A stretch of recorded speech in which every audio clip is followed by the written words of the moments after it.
Hello viewers, welcome back on my YouTube channel bliss edu learning by Nisha. आज हम इस video में NVS PGT economics syllabus को discuss करने वाले हैं। साथ साथ पूरे एग्जाम पैटर्न को समझने वाले हैं। कौन सी बुक बेस्ट है, कौन सी बुक सबसे अच्छी है जिसके थ्रू आप इस एग्जाम की तैयारी बहुत अच्छे से कर सकते हैं। जैसा कि आप सभी जानते हैं, अभी एनवीएस के फॉर्म फिल करे जा रहे हैं और बहुत ही जल्द एनवीएस इस एग्जाम को भी कंडक्ट कराने वाला है। तो इतने लिमिटेड समय में इस एग्जाम की तैयारी करना, इस एग्जाम को क्रैक करना, अपने सपने को पूरा करना, लक्ष्य तक पहुंचना आप सभी के सामने एक बहुत बड़ी चुनौती हो जाती है। तो इन सभी क्वेश्चंस के आंसर मैं आपको इस वीडियो में करने वाली हूँ और ये वीडियो आप सभी लोगों के लिए बहुत ही ज़्यादा हेल्पफुल, यूजफुल एंड इम्पॉर्टेंट होने वाला है। इस वीडियो में इन सारी चीज़ों को मैं एक एक करके डिस्कस करने वाली हूँ ताकि आप अपने एग्जाम की तैयारी बहुत अच्छे से कर सके और अपने सपने को पूरा कर सके। तो चलिए शुरुआत करते हैं। सबसे पहले हम बात करते हैं कि सिलेबस क्या रहने वाला है।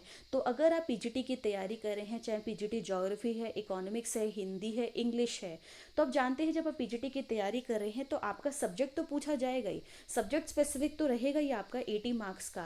इसके अलावा बाकी 70 मार्क्स का आपका जो है वो कॉमन रहने वाला है, यानी कॉमन कंटेंट रहने वाला है।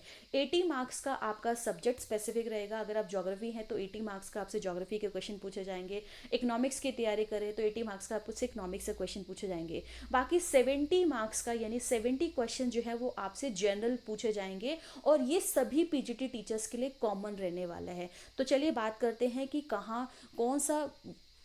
कहाँ से क्या और कितने मार्क्स का पूछा जाना है, तो एक एक करके डिस्कस करेंगे। सबसे पहले हम बात करेंगे जो कॉमन चीज़ है जो सभी पीजीटी टीचर से पूछी जानी है, वो है रीजनिंग सेक्शन।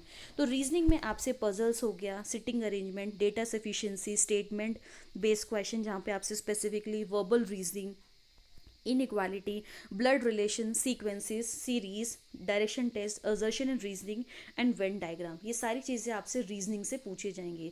बात करें न्यूमेरिकल एबिलिटी, यानी आपसे मैथमेटिक्स से क्या पूछा जाएगा, मैथ्स से आपसे नंबर सिस्टम हो गया, simple interest, compound interest, simplification, approximation, time and work, average and data interpretation.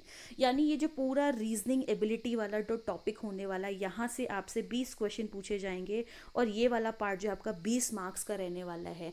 यानी जो कॉमन चीज़ें, कॉमन पेपर रहने वाला है सभी पीजीटीज के लिए, वो यहाँ पे उनमें से भी जो सबसे ज़्यादा वेटेज मिली है वो रीजनिंग को मिली है। तो रीजनिंग एबिलिटी वाला सेक्शन आपने बहुत अच्छे से करना है। बात करें आप कौन सी बुक यूज़ कर सकते हैं, तो रीजनिंग के लिए आप पैरामाउंट की एक रीजनिंग की बुक आती है, आप उसको यूज़ कर सकते हैं। इसके अलावा अगर आप कोई भी कंपटीशन की तैयारी कर रहे हैं तो उनमें ये सारे टॉपिक्स होते हैं, आप उसका भी इस्तेमाल कर सकते हैं। नेक्स्ट बात करें जनरल अवेयरनेस की, तो जनरल अवेयरनेस से आपसे टोटल 10 क्वेश्चन पूछे जाएंगे और यहाँ पर जनरल अवेयरनेस में उन्होंने टॉपिक मेंशन कर रखा है, स्पेसिफिकली वो करंट अफेयर्स पूछेंगे। यानी एजुकेशन फील्ड के अंदर जो भी करंट में चल रहा है उससे रिलेटेड जो है वो आपसे जनरल अवेयरनेस में पूछा जाएगा। टोटल 10 क्वेश्चन रहेंगे, 10 मार्क्स की इसकी वेटेज है। बात करें लैंग्वेज कॉम्पिटेंसी टेस्ट की, लैंग्वेज कॉम्पिटेंसी यानी ये क्वालिफाइंग नेचर का है, यानी आपको इस टेस्ट को, ये पार्ट 6 का पार्ट है, अभी हम आगे इसको डिस्कस करने वाले हैं। ये क्वालिफाइंग नेचर का है, आपको उसको क्लियर करना पड़ेगा, यानी 40-40% मार्क्स दोनों में लेने पड़ेंगे। बात करें लैंग्वेज कॉम्पिटेंसी टेस्ट की, तो 10 नंबर का आपका जनरल इंग्लिश रहेगा और 10 नंबर का आपका जनरल हिंदी रहेगा। ठीक है, और यहाँ पर इन्होंने मेंशन कर रखा है ये वाला जो पर्टिकुलरली लैंग्वेज कॉम्पिटेंसी टेस्ट है ये क्वालिफाइंग नेचर का, यानी आपको 10 में से कम 4 नंबर जनरल हिंदी में और 10 में से 4 क्वेश्चन जो है आपको जनरल हिंदी में स्कोर करने पड़ेंगे, तब ही आपका बाकी पेपर चेक होगा, अदरवाइज आपका पेपर चेक नहीं होगा। ये चीज़ क्लियर मेंशन है। तो कई बार बच्चे इस पोर्शन को निग्लेक्ट करते हैं, आपको उसको छोड़ना नहीं है। दीज आर क्वालिफाइंग, ये क्वालिफाइंग नेचर है, क्लियर है, इसके बाद ही आपका बाकी पेपर जो है वो इवेल्युएट होगा। तो जनरल इंग्लिश में क्या क्या पूछा जाएगा आपसे, reading comprehension, cloze test, sentence improvement, error find out करना, सेंटेंस को रीअरेंज करना, antonyms and synonyms. General Hindi की बात करें तो आपसे संधि, समास, विलोम शब्द, प्रवाची शब्द आपसे सामान्य, फिर अशुद्धि निकालना, वाक्यांश के लिए एक शब्द, मुहावरे, लोकोकित, अपठित गद्यांश आपसे पूछे जाएंगे। यानी 10 नंबर की जनरल इंग्लिश और 10 नंबर की आपकी जनरल हिंदी रहने वाली है। तो जनरल इंग्लिश के लिए आप कोई भी 10th स्टैंडर्ड तक की जो बुक है ग्रामेटिकल पोर्शन की, आप उसका इस्तेमाल कर सकते हैं। और जनरल हिंदी की बात करें तो एक मानक हिंदी की बुक आती है, बहुत अच्छी बुक है, आप उसका इस्तेमाल करके वहाँ से तैयारी करेंगे तो आपको पूरा जनरल हिंदी जो है वो कवर हो जाएगा।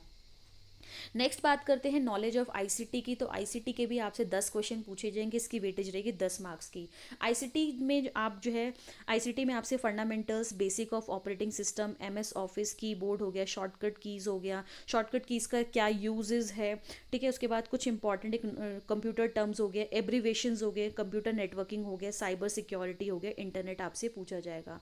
और आईसीटी के लिए आपको कोई पर्टिकुलर बुक खरीदने की ज़रूरत नहीं है, आप यूट्यूब के थ्रू या फिर कोई भी वेबसाइट का इस्तेमाल करके वहाँ से आप पूरा आईसीटी कवर कर सकते हैं। तो स्पेसिफिक बुक की ज़रूरत नहीं है, अगर आप यूट्यूब से भी पढ़ते हैं और टॉपिक वाइज पढ़े, ताकि आपका एक टॉपिक एटलीस्ट अच्छे से तैयार हो जाए। तो आईसीटी का सेक्शन बहुत आसान रहता है। इससे रिलेटेड अगर आप प्रीवियस ईयर्स के कुछ क्वेश्चन आपको मिल जाते हैं नेट पर, तो आप वहाँ से भी तैयारी कर सकते हैं।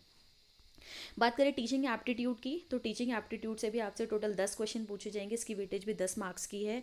यहाँ से आपसे टीचिंग का नेचर क्या है, टीचिंग के कैरेक्टरिस्टिक्स, टीचिंग के ऑब्जेक्टिव, बेसिक रिक्वायरमेंट क्या क्या होनी चाहिए टीचिंग के लिए, लर्नर्स के कैरेक्टरिस्टिक्स क्या हैं, कौन कौन से फैक्टर जो टीचिंग को अफेक्ट करते हैं, टीचिंग एड इवैल्यूएशन सिस्टम। तो ये जो टीचिंग एप्टीट्यूड वाला पोर्शन है, ये बहुत मुश्किल वाला पोर्शन है, बहुत आसान और बहुत जनरल क्वेश्चन यहाँ से आते हैं। तो इससे इसकी तैयारी आप जो भी आपने बीएड में जो किताबें पढ़ी आप उससे पढ़ सकते हैं। और साथ साथ जितने ज़्यादा क्वेश्चंस आपको ऑनलाइन मोड में मिलते हैं उसको प्रैक्टिस कर लीजिए। जैसे इससे रिलेटेड क्वेश्चन आपको नेट के एग्जाम में भी देखने को मिलते हैं, और केवीएस में, और जो भी अलग अलग डिफरेंट डिफरेंट एग्जाम में पूछे गए वहाँ से भी आप इस क्वेश्चन को प्रैक्टिस कर सकते हैं, ठीक है।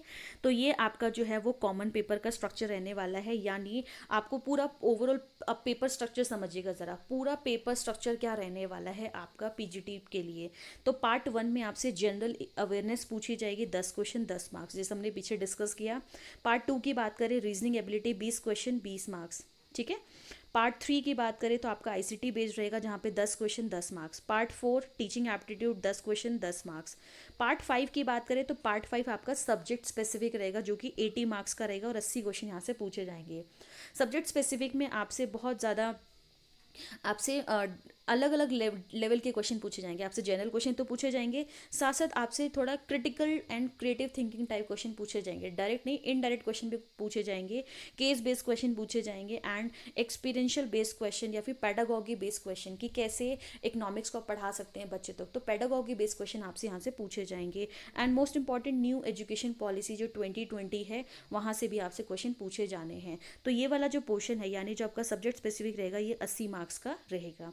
इसके अलावा पार्ट 6 की बात करें तो पार्ट 6 जो मैंने आपको बताया था कि लैंग्वेज कॉम्पिटेंसी बेस्ड टेस्ट है, जहाँ से आपसे general Hindi and general English पूछी जाएगी। जनरल इंग्लिश की वेटेज है 10 क्वेश्चन यहाँ से होंगे, 10 क्वेश्चन यहाँ से, कुल मिला के जो आपका लैंग्वेज कॉम्पिटेंसी टेस्ट है पार्ट 6 है, ये 20 मार्क्स का रहेगा।